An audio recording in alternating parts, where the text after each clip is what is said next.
Bonjour, donc aujourd'hui nous allons faire un baume du tigre. C'est une commande que j'ai eue, donc voilà, je vais vous préparer ça. Comme ça vous verrez un petit peu comment on fait.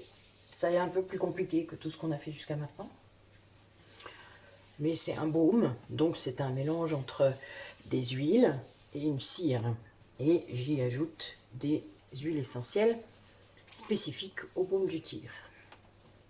Bon, je ne sais pas si vous savez ce que le baume du tigre, on peut s'en servir pour plein de choses, hein. C'est d'origine, je ne sais même plus, c'est pas très grave. En tout cas, on peut l'utiliser pour les migraines, les courbatures, enfin voilà, toutes sortes de trucs, vraiment. Donc moi, c'est vraiment un truc passe-partout et les gens aiment bien, donc ça coûte assez cher.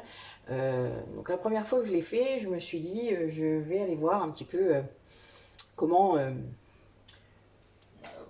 comment je trouve ça sur internet par exemple, est-ce que c'est cher, etc. Et ben j'ai pas été déçue du voyage, c'était très cher et c'était pas certain en plus que ce soit le vrai. Donc j'ai décortiqué les listes d'ingrédients et puis j'ai vu que c'était pas bien compliqué. Donc voilà, donc j'ai essayé de reproduire et c'est tout à fait le même, en ayant fait mes recherches sur les huiles essentielles, etc. avec ma formation, et bien c'est tout à fait ça. Donc mes tests s'étant révélés très positifs, évidemment pas que sur moi, j'ai poursuivi et je trouve qu'il est pas mal. Voilà. Donc je fais comme d'habitude, hein, j'ai désinfecté notre plan de travail, mes ustensiles, donc un petit ramequin puisque je vais faire fondre tout ça au bain-marie, et puis une cuillère, un fouet, une spatule. Bon, vous avez compris maintenant, c'est quand même régulier. Alors j'ai un contenant, puisque là, c'est pas un contenant que je récupère, mais ceux-là je les récupère quand je peux. Donc les gens me les ramènent, etc. quand ils sont pas abîmés. C'est des petits contenants qui sont pas très chers et que j'achète sur Aromazone parce que voilà, quand on fait des produits pour les gens, c'est quand même mieux que ce soit bien. Donc je désinfecte complètement, hein, l'intérieur, l'extérieur, voilà. Et je mettrai une étiquette ensuite sur le couvercle. J'ai désinfecté également ma balance, donc maintenant je vais pouvoir faire mon mélange et vous dire ce qu'il y a dedans. Donc, toujours ma petite recette, hein. Donc du beurre de karité, bon moi à la place je mets du beurre de mangue, mais c'est exactement la même chose. Donc 25 millilitres, 25 grammes étant pareil. C'est juste, le beurre de mangue est juste un peu plus tendre. Après pour un baume ça revient un peu au même.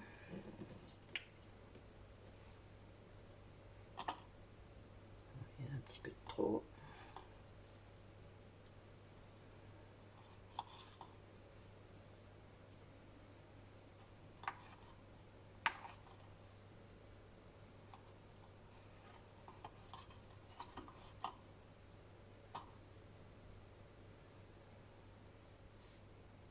Alors, là vous voyez il m'en manque pas beaucoup.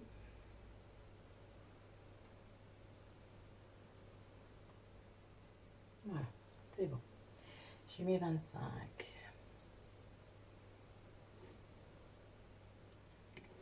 Voilà.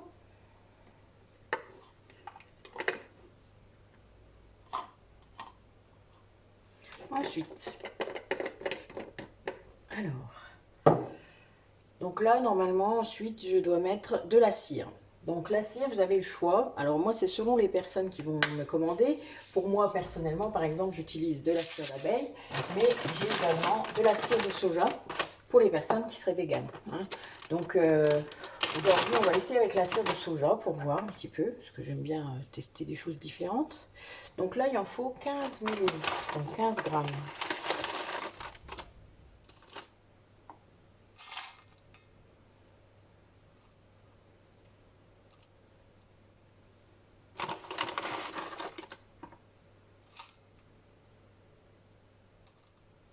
Qui nous emmène jusqu'à 40.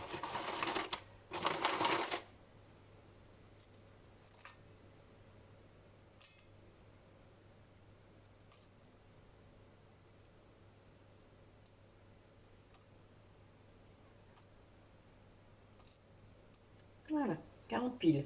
J'avais voulu le faire exprès. Voilà. Donc, vous voyez, c'est soit l'un, soit l'autre. Après, selon les personnes, ben, je m'adapte. Ensuite, on met du macérat huileux d'arnica. Donc l'arnica, c'est fait avec le souci, mais le souci de montagne. Hein, donc c'est pas facile à faire chez nous, évidemment, surtout dans les Ardennes. Après, si vous habitez la montagne, je pense que c'est un peu protégé vos plantes là-bas. Donc ça va pas le faire. Mais voilà. Donc, et avec le souci du jardin, on fait du calendula. Hein, donc ça, moi, j'en fais. J'en ai un qui macère en ce moment. Donc j'ai hâte de pouvoir l'utiliser puisque c'est une première. Donc, alors, je ne suis pas sûre d'en avoir assez, mais c'est pas grave, je compenserai avec. En tout, je dois en mettre 50 grammes. Donc, je vais voir ce que j'ai avec mon arnica, parce que j'en ai presque plus, mais c'est pas très grave. Ça revient au même, en fait. Hein. L'arnica était très puissant, évidemment, mais le calendula aussi. Donc là, vous voyez, j'en ai que 12. Donc moi, vous voyez, ce contenant qui est vide, je le garde. Je vais le nettoyer à fond et je vais le garder pour faire d'autres choses. L'avantage, c'est qu'il n'est pas transparent, vous voyez, enfin il est transparent mais fumé, donc c'est très bien pour mettre les huiles ou les macérats que je fais. Donc jusqu'à 50.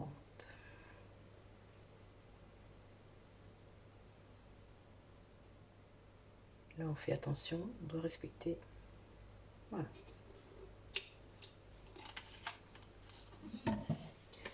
Ensuite, on nous demande de mettre 3 grammes de cristaux de menthol. Donc, cristaux de menthol, c'est ce qui va faire l'effet froid et chaud. Vous savez, ça, quand vous mettez du baume du tigre, un baume du tigre, c'est comme un décontractant musculaire hein, en crème. Enfin, vous avez sûrement déjà mis ça avec un torticolis ou des choses comme ça, ou une contracture carrément. Ben, ça fait ça, vous voyez, il y a un effet chauffant.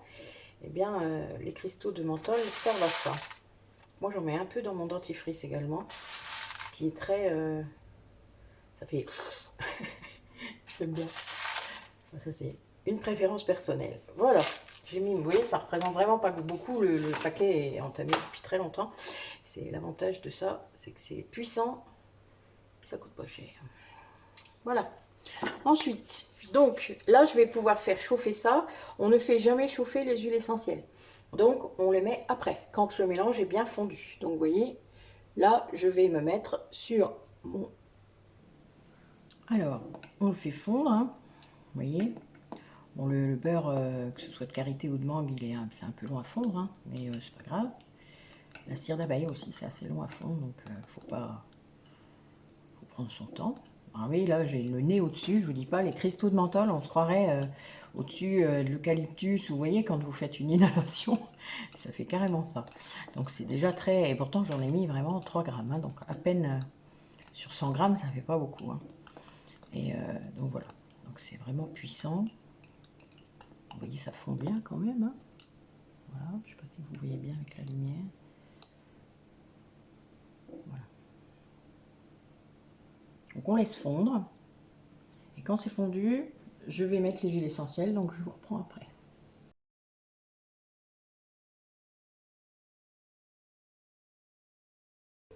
Alors, donc là, je vais commencer à mettre les huiles essentielles. Donc, il me faut 10 gouttes d'huile essentielle de cacheput. Donc, la cacheput, elle est antiseptique, antivirale, analgésique.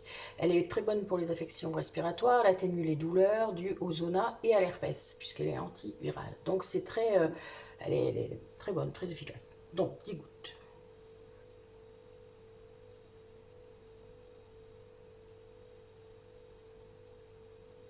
J'en ai pas mis 11, hein, j'en ai mis 10, comme c'est demandé.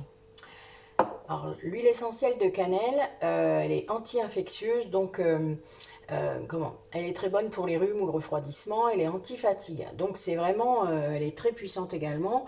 Donc c'est, enfin voilà, vous voyez toute cette synergie d'huile essentielle qui va être mise dans le baume du tigre, elle est vraiment là pour englober toutes sortes de maux différents. Alors 10 également. Allez, cool. C'est pas évident des fois. Il faut l'aider un peu. Voilà, 1, 2, 3, 4, 5, 6, 7, 8, 9, 10. Donc on fait attention parce qu'en fait avec ça commence à prendre, hein, donc il faut quand même pas trop perdre trop de temps. Donc ensuite on met de l'huile essentielle de Golteri odorante. Donc elle est bonne pour les douleurs inflammatoires. Tout ce qui va être musculaire, articulaire, rhumatismal, etc. Donc celle-là est très connue pour ça, hein, donc c'est pour les torticolis, tout ça, vous voyez, c'est magnifique. Donc également 10 gouttes. 1, 2, 3, 4, 5, 6, 7, 8, 9, 10. Donc moi au bout d'un moment je touille quand même. Voilà, ça se fait. De m'assurer que c'est pas pris complètement. Ensuite, la clou de girofle. Donc, l'huile essentielle de clou de girofle, elle est anesthésiante. Donc, vous en avez sans doute déjà entendu parler. Nos grands-mères mettaient des clous de girofle dans leurs dents, hein, pour les douleurs dentaires. Ça marche très bien. D'ailleurs, j'ai une très bonne synergie pour ça, pour les caries et tout ça, en attendant d'aller chez le dentiste. C'est un anti-fatigue et également, comment il soulage beaucoup, enfin, il soulage bien les névralgies, donc les gens qui ont des migraines mais qui viennent de douleurs nerveuses en quelque sorte, enfin, c'est très bien. Donc également 10 gouttes.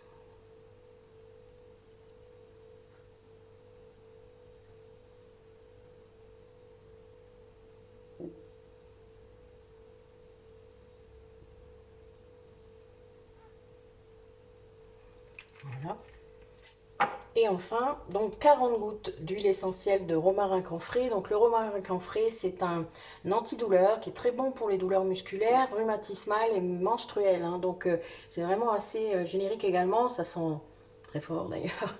Donc le romarin camphré, donc 40 gouttes.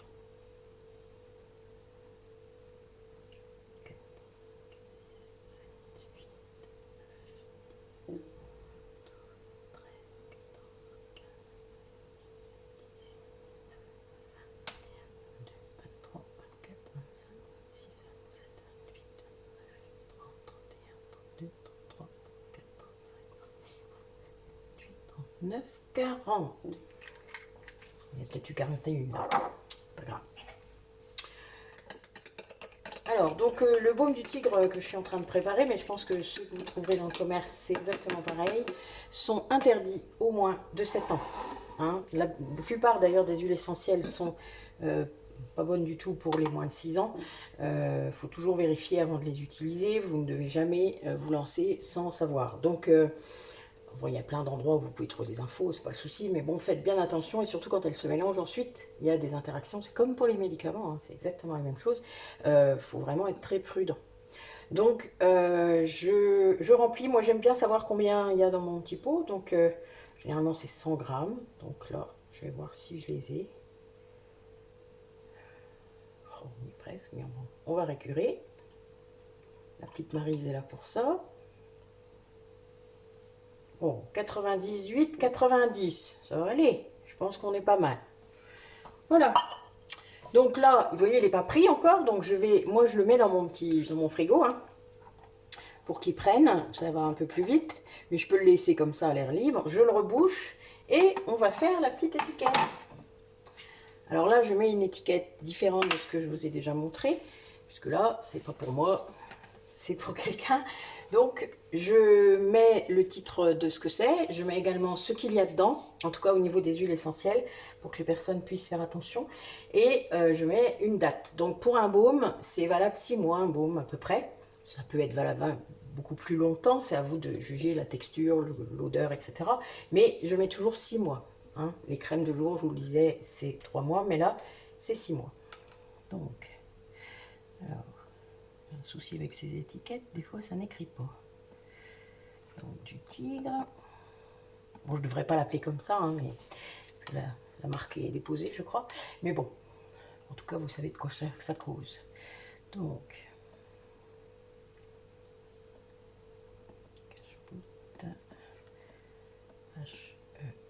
Golteri. Donc c'est la Golteri couchée, hein, c'est comme ça qu'elle s'appelle. C'est un nom à coucher dehors, c'est le cas de le dire. Mais bon. Comme ça, vous pourrez chercher après si vous voulez. Ensuite, la clou de girofle.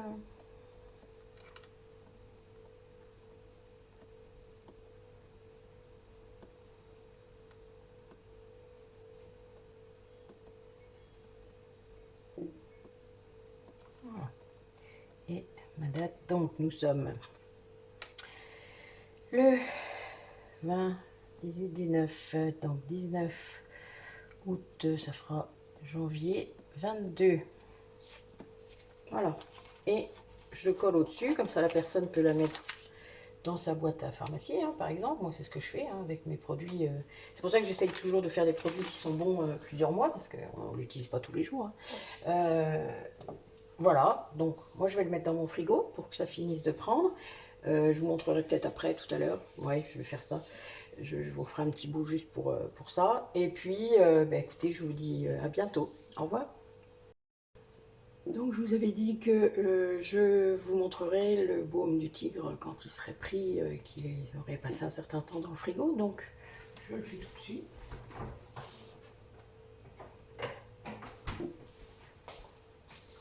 Voilà. Donc voilà, vous voyez, il n'a pas...